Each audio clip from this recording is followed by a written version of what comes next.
জনাব আমাদের গ্রামের কিছু লোক আমাদেরকে নিয়ে এক আপনার বক্তব্যের কিছু অংশ নিয়ে এমনভাবে লেগে পড়ে যাও শোভনীয় যা অশোভনীয়। এমত অবস্থায় করণীয় কি? ধৈর্য ধারণ করো, জাতিকে ফাঁকি দিবি। আজকে যে কথাগুলি বললাম 50 বছর সময় দিলাম তোমার ওই হুজুরকে, সামনে 50 বছর, আর অতীতে একদিনও নেই।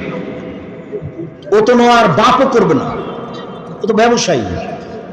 কি বলো তুমি ধৈর্যের পরিচয় দাও, নিরাশা হও না। জাতির যদি রাস্তাঘাট করে দিতে না পারি, জাতির যদি স্কুল কলেজ করে দিতে না পারি, জাতিকে চূড়ান্ত সঠিক ধর্ম দিতে পারবো ইনশাআল্লাহ। ধর্মের ব্যাপারে জাতিকে ফাঁকি দিয়ে পরকাল হারাতে রাজি নই। খুব ভালোভাবে মনে রেখো, ধৈর্যের পরিচয় দিও।